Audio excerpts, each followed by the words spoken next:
Joining me right now with more on it, Republican Congressman from Florida, Matt Gaetz. Good to have you here. So your thoughts on this? I know you were not a big fan as we were going into it. Now you've seen it. What are your biggest problems with it? Well, I'm excited about this tax cut because it will increase the number of jobs in this country, and it'll continue to lower unemployment, which is at one of its lowest rates in modern history. I will say that I wish we'd done spending cuts to accompany tax cuts. I'm very concerned about our debt and our deficits, and my hope is that we'll be able to get to the spending cuts that will even do more to unlock the potential of this great economy. But Republicans are united on Capitol Hill. As I speak to you now, the Ways and Means Committee is considering amendments to this tax cut and jobs bill, and we're going to get it passed, I think, this week. What are the biggest concerns? I mean, when you talk about these amendments, you heard my concerns basically on the private equity loophole. That's still there. They didn't do a darn thing about it, even though the president would have encouraged them and certainly said he wanted to do something about it on the campaign trail. Can they fix it?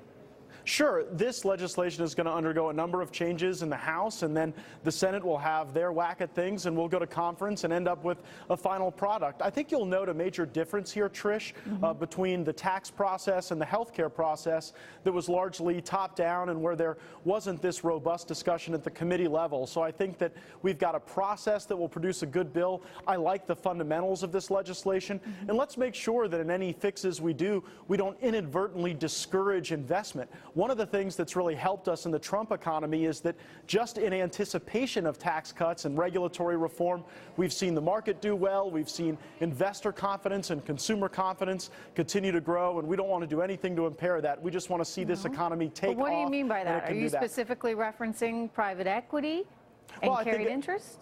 Sure, I think that these all add to the mix, right? In tax reform, you cannot look at any one particular provision and cast judgment on the entire bill. But Congressman, I'm just trying to understand in its entirety. Forgive me, but I'm just trying to understand. So you're saying that you think private equity should continue to get this benefit of paying on their what really is income, should be treating it as investment, private equity investors? Trish, my position is that I don't think that the great value of this tax cut to the American people will be impacted one way or the other by this change. I think that you raise a reasonable point. No, but you're the one who's concerned about paying your bills, right? You've made that point that you want to see spending cuts. Simultaneously, though, I mean, that's a lot of revenue that you're leaving sitting on the table because these guys are able to count income as investment, which just seems inherently wrong. But however that solution resolves itself, it doesn't get us where we need to be on spending cuts. Either way, we need to cut spending. We do need to look at the tax reform that is going to lead to the most growth. And I think that if you create incentives in the economy where people want to go out and invest and they want to make successful investments and they're rewarded for those investments, it's not their money, though, Congressman. Just to be clear, it's not their money. Well, it is if they earn it, right? If they go and grow wealth, they're adding wealth to the economy. They're adding more opportunity in the economy. That's a good thing. That's the very type of thing that leads to wage growth and job growth. All right, so we fundamentally disagree on this. I think Steve Quartz has actually said it very well. You know, if you're a dentist and you go and pull out the tooth, it doesn't mean that you can count that tooth just because you pulled it out as income. No, I mean, so if I am investing on behalf of you, Congressman, and you give me $100 and I grow that into 1,000 and I say, well, I'm going to take 20% of that and I'm going to count it as my investment. No, that's not right. That's my income that I made off of your $100 that I invested. And this is a fundamental question. Don't we want a system in America where we want more people incentivized to grow $100 into $1,000? I want to find every conceivable way where that happens. It's not a special break. It's earned.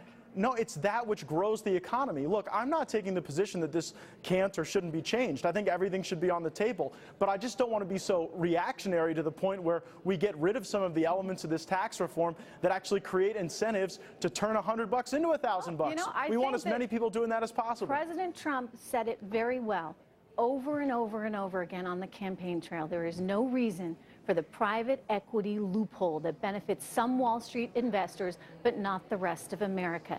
And Hillary Clinton kept that thing alive and well, and President Obama kept that thing alive and well, because guess what? Donors, they care about it. And they made sure that the donors were taken care of. All I would ask, Congressman, is you make sure Americans get taken care of in all this. Thank you very much. It's good to see you. Absolutely. We will, Trish. I look forward to it. Okay, thanks.